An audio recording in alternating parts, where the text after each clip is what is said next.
তামান্না কে? তামান্না কে? তুমি কি ওকে সত্যিই চেনো না? এই নামে কাউকে তো চিনি না। চেনো না? চিনি না।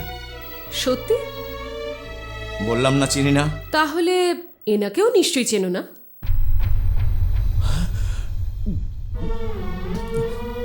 মালিক। কি রে মুন্না, এ কি চেহারা হয়েছে তোর? তুই তো আমার মেয়েকে শহরে এনেছিলি তাই না? কোথায় ও? কোথায় রেখেছিস তুই? কোথায় আছে ও? কোথায়? হ্যাঁ, এই মেয়েটাকে? হ্যাঁ, এ বলছি তামান্না নামের কোনো মেয়েই নেই এখানে? আমার মেয়ে কোথায়? কি করেছিস তুই ওর বল? ওকে কি মেরে ফেলেছিস? না, তামান্না বেঁচে আছে। হ্যাঁ, কোথায় আছে? ও মানে ও একটা হসপিটালে আছে। তুমি যে তোমার বন্ধুদের কিছু না বলে সেই হসপিটালে যাও সেটা আমি দেখেছি, কিন্তু তুমি ওখানে কেন যাও সেটা আমি জানি না। ওনার মেয়েকে তুমি ওখানে কেন রেখেছো? কি হয়েছে ওর? তোমার সঙ্গে ওর কিসের সম্পর্ক তোমাকে বলতে হবে, বলো। তামান্না হলো এরকমই একটা মেয়ে আমাদের দরকার। তুলে নিয়ে আয়। চল রে, চল চল ওঠ। এখনো করবি না, চল চল চল ওঠ, ওঠ আগে, চল তামান্না চল, গাড়ি চালা। এই এই এই গাড়ি থামাও, গাড়ি থামাও। দাদা, এর কালো আগুনের মতো করো। একে নিয়ে কি করব? ওর হয়তো ম্যালেরিয়া হয়েছে, হ্যাঁ লোকে। চল ভাগ এখান থেকে, ভাগ।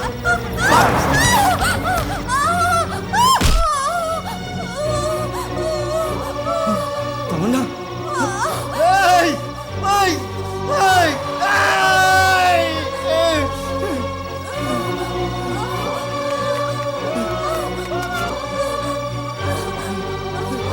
তামান্না তামান্না আরে তুমি একদম ভয় পেও না মুন্না, তামান্নার কিচ্ছু হবে না। এর আগে আর তোমরা যেতে পারবে না, এখানেই তোমরা অপেক্ষা করো। মাথায় আঘাত লেগেছে, নিউরোসার্জন দেখবে, উনি কি বলেন আমি এসে বলছি।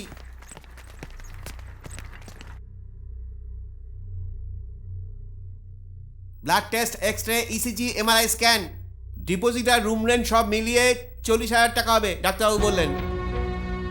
পারো তো টাকাটা জমা করো, না হলে মেয়েটাকে এখান থেকে নিয়ে চলে যাও। এত বড় হাসপাতাল তবু টাকা কেন চাইছেন? বড় হাসপাতাল টাকা চাইছে? ও তাহলে তোমরা ভাবছো গভর্নমেন্ট হাসপাতাল? হ্যাঁ, এটা প্রাইভেট হাসপাতাল ভাই, টাকা দিলে সব কাজ হবে। প্রাইভেট হাসপাতাল, গভর্নমেন্ট হাসপাতাল, এই দুটোর মধ্যে তফাৎ কি? শোনো, গভর্নমেন্ট হসপিটালে 100 রোগীর জন্য একজন ডাক্তার, কিন্তু এখানে একজন রোগীর জন্য একজন ডাক্তার। এখানে টাকা জমা করলে তবেই আমি দেখব। যদি বিনা পয়সায় দেখাতে চাও তাহলে ওখানে নিয়ে যাও। তামান্নাকে বাঁচানোর জন্যে আমি সব কিছু করতে রাজি আছি। তাহলে চলো, বাবলু পান্ডের কাছে নিয়ে যাচ্ছি তোমাকে আমি। আমি ছেড়ে দাও, আমি কিছু করিনি। এই আমি কিছু করো না। কি রে, আমার দাদাকে ফাঁসাচ্ছিস তুই? সুদের ব্যবসা, তোলাবাজি, সুপারি নেওয়া, মারধর, খুন খারাপি, এই সব আমাদের রক্তে আছে। দাদা, দাদা আমাকে ক্ষমা করে দাও দাদা। দাদা আমাকে কিচ্ছু করো না, আমি কিচ্ছু জানি না দাদা, আমাকে ছেড়ে দাও দাদা। দাদা আমাকে কিচ্ছু করো না। দাদা,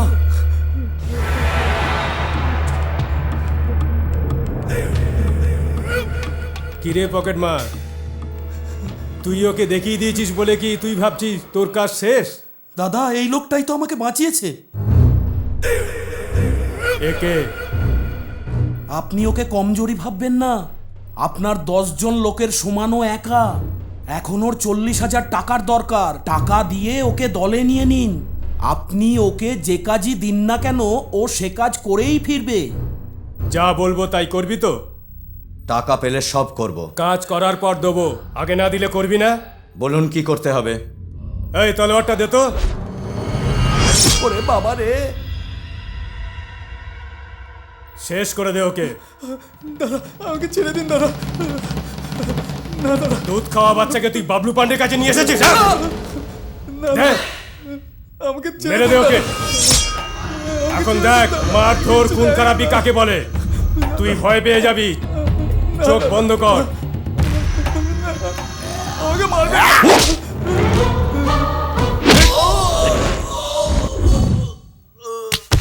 আই বাস।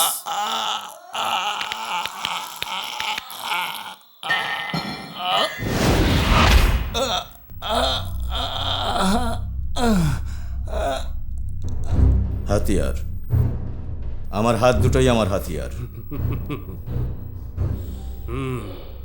আজ থেকে তুই আমার লোক, এখানেই থাক, আমি এখনই আসছি। মুন্না, টাকা পেয়ে গেছো?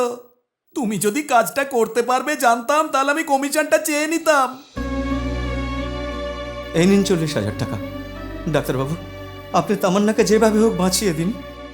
ওকে সুস্থ করে বাড়িতে নিয়ে যেতেই হবে। এই তো সবে শুরু, এরপর টেস্ট হবে, রিপোর্ট দেখব, তারপর বলতে পারবো কত খরচা হবে। তামান্নাকে বাঁচাতে আমায় লক্ষ লক্ষ টাকা কামাতে হয়েছে, আর তাই বাবলু পান্ডে আমাকে যে কাজ বলেছে আমি চোখ বন্ধ করে করে গেছি। এসিপিকে মারার জন্য সেদিন শম্ভুর সঙ্গে আমিও গিয়েছিলাম। ওখানে আমাদের মধ্যে ঝগড়া হয়ে যায়, তখন শম্ভুকে মেরে বাবলু পান্ডের থেকে আমি আলাদা হয়ে যাই। তামান্না আমার উপরে ভরসা করে বেরিয়ে এসেছিল, তাই আপনার সাহায্য ছাড়াই ওকে বাঁচানোর জন্য আমি এই রাস্তায় নেমে আসি। অনেক লোকের কাজ করে দিয়ে লক্ষ লক্ষ টাকা আমি রোজগার করেছি, আর সেই টাকা আমি দিনের পর দিন ডাক্তারবাবুর হাতে তুলে দিয়েছি। আজ পর্যন্ত তামান্নার জ্ঞান ফিরে এলো না। কি অসুখ হয়েছে ডাক্তারও কিছু বলতে চাইছে না। তোমার মতন বড় মনের মানুষ আর তোমাদের মতন সম্পর্ক আমি আজ পর্যন্ত দেখিনি। আমার মেয়েকে একবার দেখতে পারি?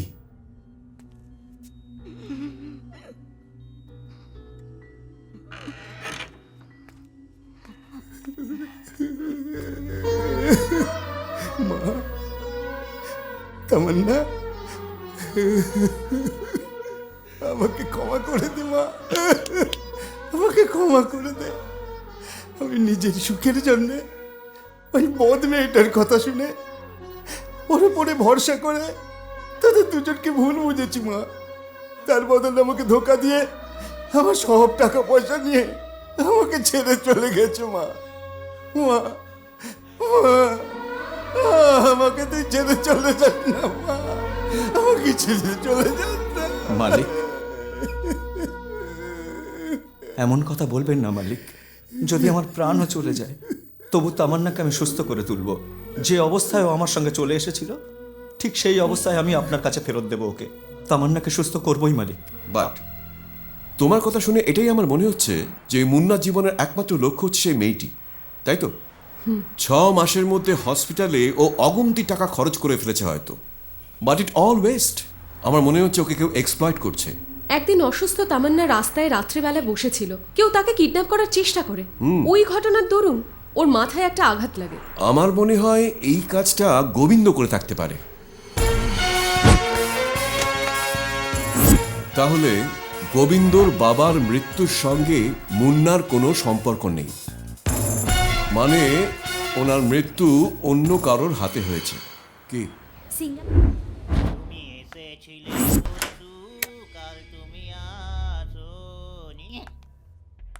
ডাক্তারবাবু নেই, আজকে আসবেন না, কি ব্যাপার? ও, আপনি এই ডক্টরের কাছে কত বছর ধরে আছেন? একই কথা, এই 5-6 বছর হবে। কেন বলুন তো? অ্যাডমিট করার পর ট্রিটমেন্ট করাতে পেশেন্টকে কতদিনের জন্য রাখা হতে পারে? সেটা বলা যায় না, পেশেন্টের কন্ডিশনের উপর নির্ভর করে। তামান্না নামের পেশেন্টকে এখানে 6 মাস ধরে রাখা হয়েছে, তাই না? ব্যাপারটা হলো মেডিকেল কাউন্সিলের নিয়ম অনুসারে 20 দিনের বেশি বিনা কারণে কোনো পেশেন্টকে রাখার নিয়ম নেই। আপনি কি জানেন এটা? শেঠ, নরেন্দ্র শেঠ, তাই তো? আসার সময় হসপিটালের রেজিস্টার চেক করে এসেছি। ওই মেয়েটিকে হসপিটালে অ্যাডমিট করার সময় যে টাকা জমা করেছিল তার নামটা রেজিস্টারে দেখেছি, আর ভর্তির 20 দিন বাদে যখন ডিসচার্জ করা হয়েছিল সেটাও রেজিস্টারে লেখা আছে। কিন্তু ওই মেয়েটা এখনো হসপিটালে আছে, আর বিভিন্ন নামে, রাইট? না না না তো। তাহলে এখন ডক্টরের সাথে তুমিও জেলে যাবে, তাই তো? আমি কি জানি না। এখনো জানিস না? না, এখন জানি। Good, smart. Now tell me, where is doctor Verma? উনি কোথায়?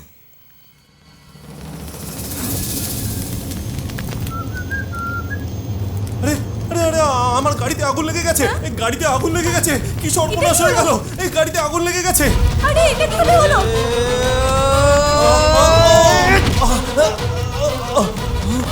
তুমি? হ্যাঁ আমি। ওঠ। এই 6 মাসে আমার কাছ থেকে কয়েক লক্ষ টাকা নিয়েছিস, আমার তামান্নাকে বাঁচাবার নামে আমায় ধোকা দিয়েছিস। 10 দিনের মধ্যে তামান্নার জ্ঞান ফিরে যদি না আসে তাহলে তোর জ্ঞান কোনোদিনই ফিরবে না।